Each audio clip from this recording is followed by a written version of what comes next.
제가 중고등부 사역을 굉장히 오래 했었습니다.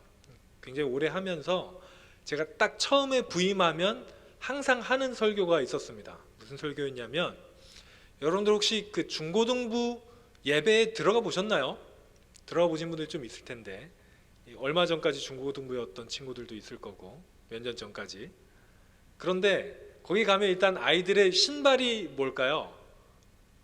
슬리퍼가 제일 많습니다. 삼선 슬리퍼가 많고요. 양말을 신었으면 다행이고 안 신는 친구도 가끔 있습니다. 제가 언제는 중학교 친구인데, 여자친구인데 예배 시간에 화장하는 것도 봤어요. 눈썹을 붙이고 있더라고요. 굉장히 놀라운 일이 많이 벌어지는데, 제가 중고등부 딱 처음 부임하면 하는 말이, 다음 주부터는 슬리퍼를 신고 오지 말아라, 추리닝을 입고 오지 말아라, 가능하면 예의를 갖춰서 옷을 입고 다리 꼬지 말고 정상적으로 앉아라고 처음부터 이야기합니다.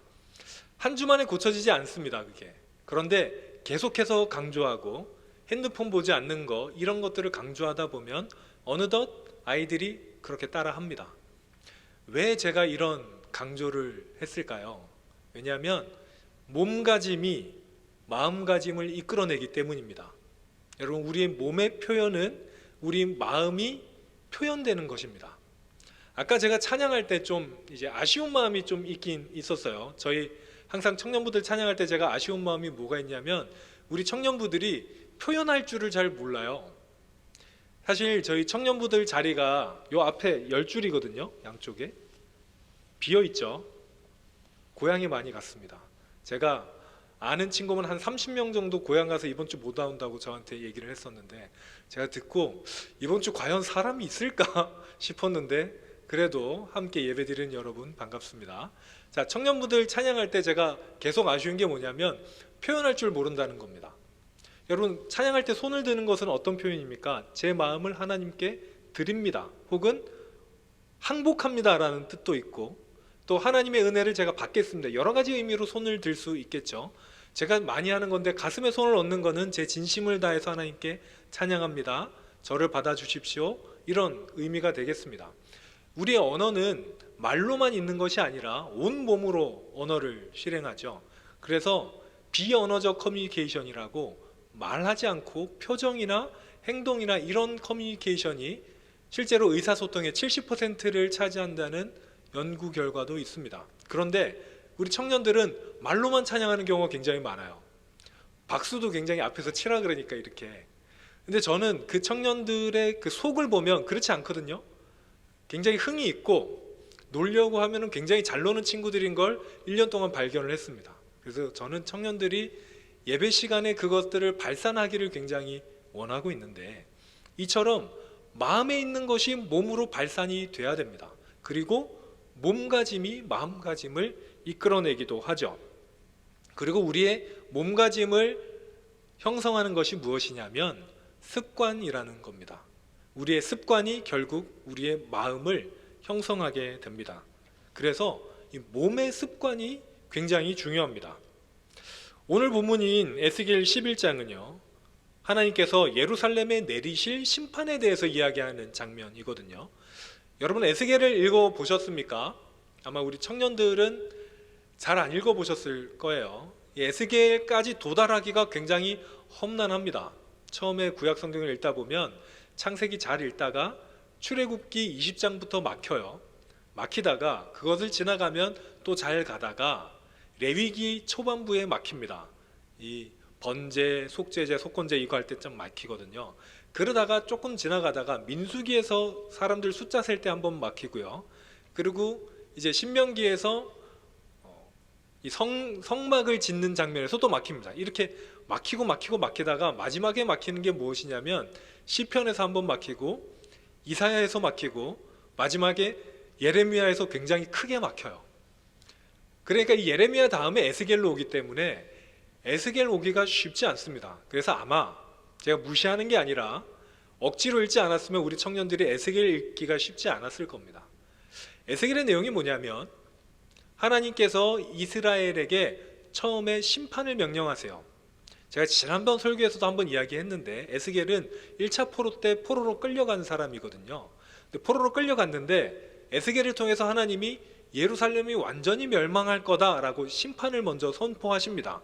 그리고 나서 에스겔에는 다시 그 예루살렘이 회복될 것이다 라는 예언이 들어가 있죠. 오늘 본문인 11장에는 너무나 타락한 이스라엘이, 예루살렘이 하나님 앞에 심판받을 것이다 라는 이야기가 초반부에 기록되어 있습니다. 그리고 나서 회복시키겠다라는 하나님의 말씀이 있으시죠. 자, 11장 전반부에 보면요, 예루살렘 사람들이 굉장히 사악하게 기록되어 있습니다. 굉장히 악한 사람들로 기록이 됩니다. 그래서 하나님은 이 악을 너무 많이 행한 이들에게 심판하겠다라고 이야기를 하시죠. 그리고 실제로 예루살렘이 완전히 망해서 온 나라 중에 흩어지게 됩니다. 하나님의 나라가 망한 거예요. 그때까지 이스라엘 사람들은 자신들의 나라가 고난을 겪을지언정 망하진 않을 거라고 생각했습니다. 왜냐하면 하나님의 나라니까요. 하나님이 온 세상의 주인이신데 하나님의 백성인 우리들을 망하게 하진 않겠지라고 생각했습니다. 그런데 하나님의 백성들이 하나님을 버리자 하나님은 그 나라를 망하게 하십니다. 실제로 멸망하게 하셔서 실제 역사에도 이스라엘 사람들이 포로로 끌려가서 온 사방에 뿔뿔이 흩어지게 됩니다. 하나님께서 이 에스겔에서 예언한 말씀이 그대로 이루어지게 되죠. 그런데 여러분, 하나님의 뜻이, 우리를 향한, 사람들을 향한 하나님의 뜻이 무엇일까요? 제가 몇 번 이야기했지만 하나님의 뜻은 재앙이 아니라 평안이고 우리가 구원받는 게 하나님의 뜻입니다. 하나님이 이스라엘 나라를 망하게 한 거는요, 심판하려고 망하게 한 게 아니에요. 제발 좀 내 말을 들어라. 하나님의 말을 듣지 않는 이스라엘 민족에게 하나님의 말씀을 그래도 듣게 하려는 방법이셨습니다. 그래서 이스라엘 나라를 망하게 하시면서 하나님이 회복에 대해서도 이야기를 하십니다. 그게 오늘 본문인데요, 우리 오늘 본문 에스겔 11장 19절 말씀을 우리 함께 읽겠습니다. 시작. 내가 그들에게 한 마음을 주고 그 속에 새 영을 주며 그 몸에서 돌 같은 마음을 제거하고 살처럼 부드러운 마음을 주어. 네. 오늘 본문 말씀은 에스겔에서 등장하는 첫 번째 회복의 말씀인데, 이전에는 이 회복의 개념이 없습니다. 그냥 다 심판의 말씀이죠. 이스라엘의 악과 그 심판만을 얘기했었는데 이제부터 하나님께서 회복을 얘기하십니다. 자, 오늘 본문에서 하나님께서 무슨 마음을 준다고 하셨습니까? 한 마음, 그리고 제일 뒤에 살처럼 부드러운 마음을 주겠다라고 얘기하십니다. 여러분, 이 한 마음, 새 영, 살처럼 부드러운 마음은 다 똑같은 말입니다. 한 마음입니다. 그러니까 하나님께서 살아있는 마음을 주겠다고 하신 거예요. 여기에 반대되는 개념이 뭡니까? 오늘 본문에 등장하는 돌 같은 마음, 딱딱한 마음, 죽어있는 마음입니다. 하나님은 돌같이 굳어진 마음, 죽어있는 마음을 제거해버리겠다라고 이야기하십니다. 그런데 그 돌처럼 죽은 마음을 어디에서 제거하겠다고 하십니까? 바로 우리 몸에서 제거하신다고 합니다. 여러분 보십시오. 그 마음을 우리의 정신에서 제거한다고 하지 않으셨어요. 우리의 마음에서 제거한다고 하지 않으셨습니다. 우리의 몸에서, 피지컬로 제거한다고 하신 겁니다. 왜 그럴까요? 그 돌 같은 마음이 어디에 박혀 있기 때문입니까? 우리 몸에 박혀 있기 때문입니다. 우리가 하나님께 다시 나가려면, 죄인인 사람들이 하나님께 다시 나가려면요, 하나님 제가 잘못했습니다로 끝나지 않습니다. 회개도 마찬가지로 몇 번 얘기했지만 마음으로 뉘우치는 거로는요, 회개가 끝나지 않습니다.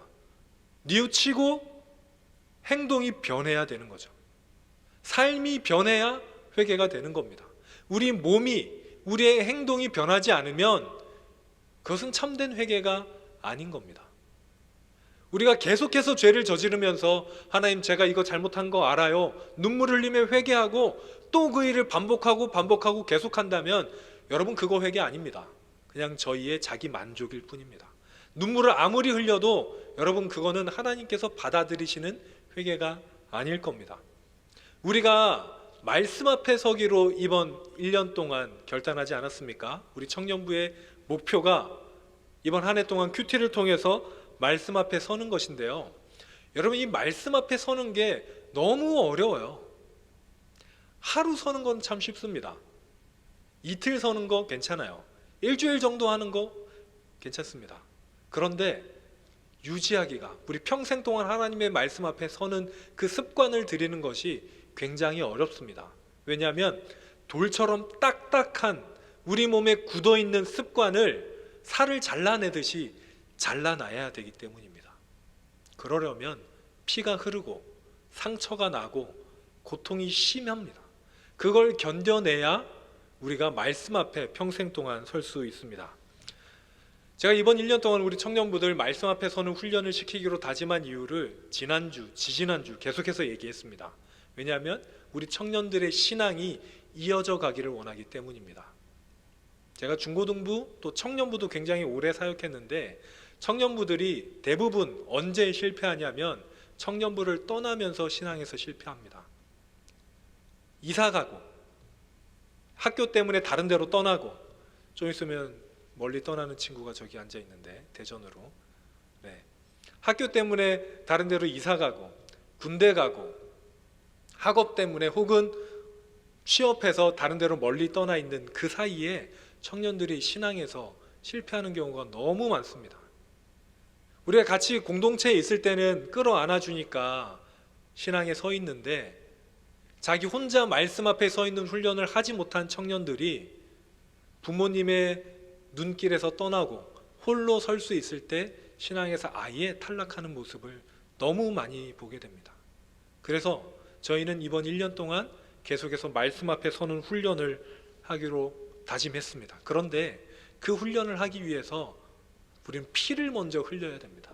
우리한테 있는 좋은 것, 내가 좋아하는 것을 떼어내야 합니다. 그게 우선입니다. 하나님께서 이스라엘 민족에게 새 영을 주고 한 마음을 주고 살같이 부드러운 마음, 변화하는 마음, 살아있는 마음을 주시기 위해서 먼저 하셔야 됐던 것은 무엇이냐면 돌같이 딱딱한 그들의 습관을 제거하는 거였어요. 율법에 휩싸여서 하나님의 뜻으로는 도저히 나는 하나님의 뜻은 모르겠고 우리가 해오던 대로 율법대로 살겠다고 다짐한 그들의 돌처럼 딱딱한 마음을 제거하는 거였습니다. 우리에게 돌처럼 딱딱한 마음은 무엇인가요? 우리에게 돌처럼 딱딱한 마음은 아마도 제일 큰 것은 불신일 겁니다. 하나님이 계시겠어? 하나님이 내 말을 들으시겠어? 이 성경이 진짜 하나님의 말씀이 맞겠어? 부모님이 얘기하니까, 교회에서 얘기하니까 그냥 그렇겠구나 하는 거지, 정말 하나님이 내 기도를 들으시는지, 정말 하나님이 계신지, 정말 하나님이 나와 만나 주시는지에 대한 불신. 그리고 또 한 가지가 있다면 그렇게 살아왔던 우리의 삶의 습관들일 겁니다. 하나님이 없는 것처럼 살았던 시간들, 교회를 벗어나면 그냥 내 뜻대로, 내 마음대로 내가 선택해서 사는 것이지 뭐 교회에서 벗어났는데 하나님의 뜻대로 살아야겠어 라고 생각하면서 생활했던 그 모든 우리의 생활 습관들, 그것이 우리에게 돌처럼 굳어진 마음입니다. 내가 좋아하는 것들, 내가 사랑하는 것들, 여러분 자세히 보면 내가 사랑하는 것들 중에 어떤 것은 하나님이 싫어하는 것입니다. 그런데 사람들이 내가 좋아하는 것과 하나님이 좋아하는 것을 놓고 선택하기 시작한다면 대부분 내가 좋아하는 것을 선택해요. 하나님의 말씀도 내가 좋아하는 말씀만 좋아하고요, 내가 싫어하는 말씀은, 나한테 부담이 되는 말씀은 들으려 하지 않습니다. 제가 올해 또 하나의 목표가 있다면 우리 청년부들이 아멘 공동체가 되는 겁니다. 그래서 제가 1월달 첫 설교에 얘기했었는데 아멘 잘하자고. 요즘에 아무도 기억을 못 하시는 것 같아요. 제가 기도할 때 꼭 아멘 하자고 얘기했었거든요. 그래서 다음 주부터는 제가 또 강조를 하려고 하는데, 아멘 공동체가 뭐냐면요, 아멘을 하는 공동체가 아니라 아멘을 하면서도 그것을 받아들여서 실천으로 옮기는 공동체를 말합니다. 하나님의 말씀과 나의 뜻과 갈림길에 서 있을 때 하나님의 말씀을 선택하는 사람들, 공동체가 아멘 공동체이죠. 그런데 대부분은 나의 뜻을 선택합니다. 여러분, 솔직하게 우리 자신을 한번 돌아봅시다. 우리 성도님들은 무엇을 선택하셨습니까? 내가 사랑하는 것, 내가 좋아하는 것과 하나님이 기뻐하시는 것. 우리는 대부분 우리가 좋아하는 것을 선택하기 마련입니다. 여러분, 그것을 이겨내려면 어떻게 해야 되는지 아십니까? 훈련하셔야 됩니다. 내가 싫어하는 것도 할 수 있는 훈련을 하셔야 됩니다. 혹시 여기에 조금 있으면 군대 가는 친구가 있을지 모르겠습니다. 군대에 가면 처음 하는 훈련이 무엇이냐면 제식이라는 겁니다. 제식훈련. 여러분 아마 아시겠지만 차렷, 열중샷, 편히 쉬어, 줄 맞추고 오와열 맞추고 행진하고 경례하고, 이거 굉장히 열심히 합니다. 처음에 갔는데 너무 이걸 엄격하게 시키니까 줄이 조금만 비틀어져도요, 기침이 나서 기침만 해도 바로 열애해서 엄청 혼나고 얼차려를 받습니다. 굉장히 무서워요. 서 있는데 막 다리가 둘둘거리고 그러면서도 훈련을 받습니다. 아니 이게 뭔데 이걸 이렇게까지 해야 되나 싶은데, 여러분 제식훈련을 왜 받는 거냐면 사회에서 자기 마음대로 살던 사람들이 명령에 복종하는 훈련이 제식입니다. 차렷하면 차렷하고 열중셔하면 열중셔하는, 내가 생각하지 않고 사람들이 명령하면 그대로 행동하는 훈련이 제식훈련이거든요. 이게 군인의 기본이죠. 물론 우리는 우리의 자유의지를 가지고 살아가는 사람들입니다. 그런데 하나님의 뜻과 우리의 뜻을 딱 갈라졌을 때 우리는 하나님의 뜻대로 하는 훈련을 해야 됩니다. 훈련되지 않은 사람들은 무조건 내 뜻대로 하죠. 훈련된 사람들은 하나님의 뜻을 쫓아갈 수 있습니다. 사랑하는 성도님들, 우리가 이제 우리의 습관을 한번 돌아봤으면 좋겠습니다. 여러분, 하나님의 말씀을 보는 훈련이 되어 있으신가요? 하나님을 찬양하는 훈련이 되어 있습니까? 하나님을 예배하는 훈련이 되어 있으십니까? 무슨 일이 생길 때 하나님의 뜻이 무엇인지 물어보는 훈련이 되어 있으십니까? 그리고 하나님의 뜻이 무엇인지 분명히 아는데 나는 저 친구를 용서해야 되고 저 사람을 사랑해야 되고 저 어려운 사람을 도와야 되는 걸 알지만 내 이득과 상충될 때, 내가 저 사람이 너무 미울 때, 저 사람의 어떤 한 점이 내가 저 사람을 사랑하지 못하게 방해할 때 우리는 어떤 걸 선택하나요? 이제 하나님께 도움을 요청하시기 바랍니다. 여러분, 오늘 본문에는 하나님께서 우리의 돌처럼 딱딱한 마음을 제거해 주시겠다고 하셨습니다. 하나님께서 제거해라라고 명령하지 않으셨어요. 여러분의 습관을 바꾸기 위해서 스스로 노력하면요, 실패합니다. 100% 실패합니다. 왜냐하면 우리에게 그럴 만한 힘이 없기 때문입니다. 때문에 우리는 날마다 하나님께 도움을 구하셔야 합니다. 그럴 때 하나님이 우리의 마음을, 우리의 돌처럼 딱딱해져 버린 마음을 제거해 주실 것입니다.